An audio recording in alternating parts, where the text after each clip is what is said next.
di materi bab pertama kelas 11, yaitu momen, inersia, dan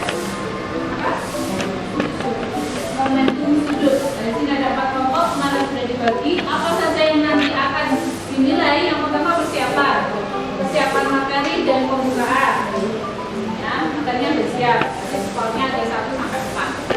Kemudian waktu presentasi yang dinilai apa? Bahasa yang digunakan.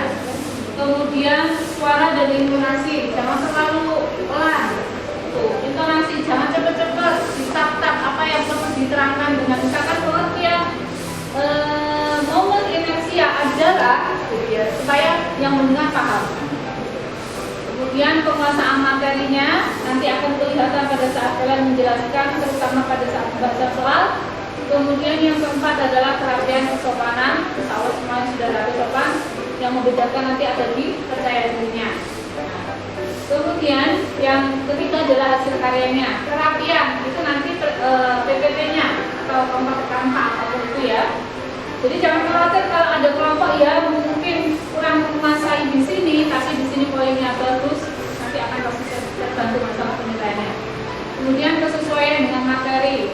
Biasanya materi ini kamu bahasnya kok agak menjauh, itu nanti kita bedakan di skornya. Kemudian tampilan karya, mungkin yang sempat membuat benda-benda itu mempengaruhi penilaian.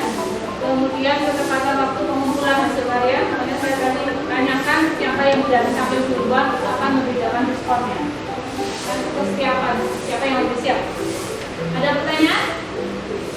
Tidak. Oke, sesuai dengan tadi sudah disepakati.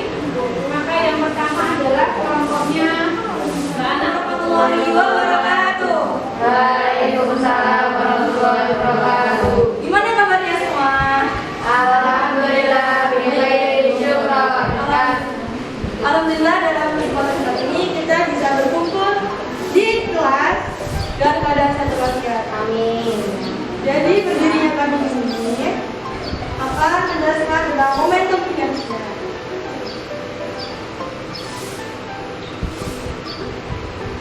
Kami dari kelompok 2, perkenalkan nama saya Aras dari Universitas Arifin. Saya akan berbagi program. Saya Terayu, saya Universitas Arifin. Jadi kita di sini akan menjelaskan tentang apa sih momentum inersia itu. Momentum inersia. Momen inersia merupakan kecenderungan sebuah benda mempertahankan duduknya ketika sedang berotasi atau disebut dengan kelombangan.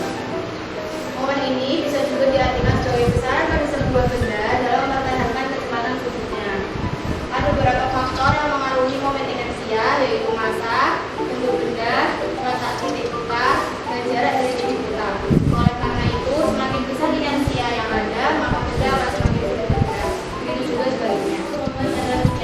Momen inersia ini adalah penjelasan yang sama dari hukum Newton pertama. Bunyi dari hukum Newton pertama yaitu benda bergerak akan cenderung bergerak, sedangkan benda yang diam akan cenderung diam.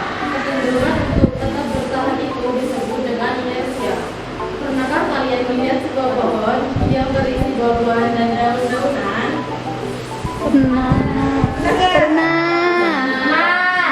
Nah, ketika pohon itu bergerak, daun dan buah-buahan yang awalnya hanya diam, mereka akan terlepas dari batangnya dan jatuh ke bawah karena gaya gravitasi.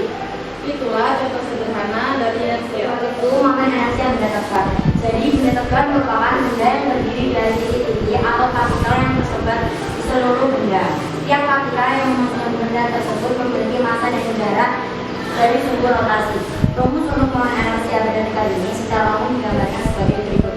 I sama dengan K kali M R kuadrat. Keterangannya, K itu sebagai konstanta benda tegak, M itu sebagai massa benda, satuannya itu kilogram, R itu jarak benda terhadap sumbu benda atau jari-jari, satuannya itu meter, dan yang terakhir itu sebagai momen inersia, satunya. Namun, setiap benda yang masuk kategori benda tegak sendiri memiliki konstanta yang berbeda-beda. Salah satu contohnya, silinder padat sama dengan setengah, bola kecil sama dengan 2/5, batang silinder dengan poros setengah sama dengan 1/12, silinder tipis berongga sama dengan setengah, bola tipis berongga sama dengan 2/3, dan batang silinder dengan poros diusung sama dengan 1/3. Jadi dalam beberapa kasus ada sedikit perbedaan pada rumus untuk benda-benda batang silinder, yaitu jika benda-benda seperti bola dikalikan dengan kuadrat jadi jari-jari, maka batang silinder yang dikalikan dengan panjang dari batang yang disembolkan dari huruf L dengan satuan meter. Jika pada segitiga atau segi 4 dikalikan dengan panjang sisi segitiga atau disembolkan dengan satuan meter. Tabung silinder berongga. Rumusnya I sama dengan setengah kali massa dikali dari huruf R2/1 ditambah R2/2 plus segi 4 dengan huruf di tengah. Rumusnya I sama dengan 1/12 dikali meter dari kurung A/2 ditambah Memiliki pusatnya dan massa dari benda tersebut adalah 10 kg. Maka, berapakah materialnya dari benda tersebut? Nah, kita ketahui bahwa massanya ada 10 kg dan jaraknya adalah 0,5 meter. Dan inersianya itu I sama dengan M kali R kuadrat sama dengan 10 kali 0,5 sama dengan 2,5. Maka inersianya dari benda tersebut adalah 2,5 kg per meter. Kami sampaikan. Terima kasih atas perhatiannya. Semoga bermanfaat. Assalamualaikum warahmatullahi wabarakatuh. Assalamualaikum warahmatullahi wabarakatuh.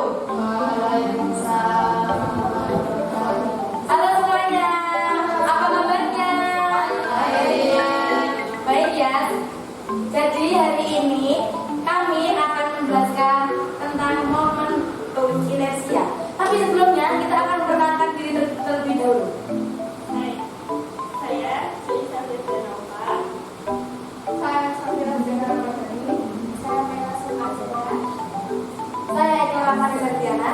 Dan saya Rara Pramutasana. Jadi saya akan menjelaskan pengertian momentum inersia. Benda yang berotasi akan terus berotasi jika tidak ada gaya yang kedua.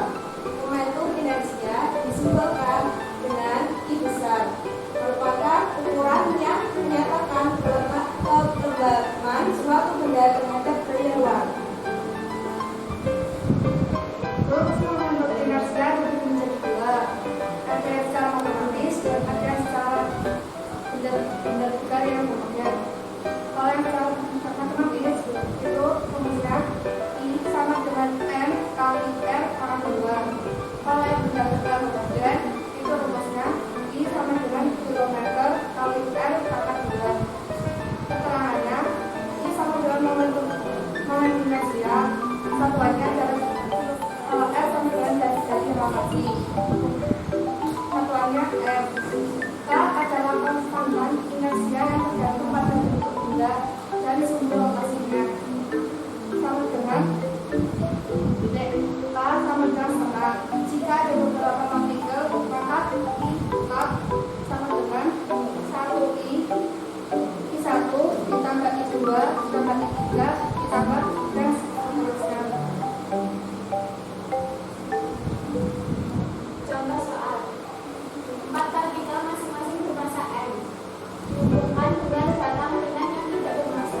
Jika sistem partikel diputar dengan paras Y, maka besaran inersia sistem partikel adalah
perhatiannya. Mohon maaf kalau penjelasannya sangat singkat. Dan wassalamualaikum warahmatullahi wabarakatuh. Waalaikumsalam warahmatullahi wabarakatuh.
Assalamualaikum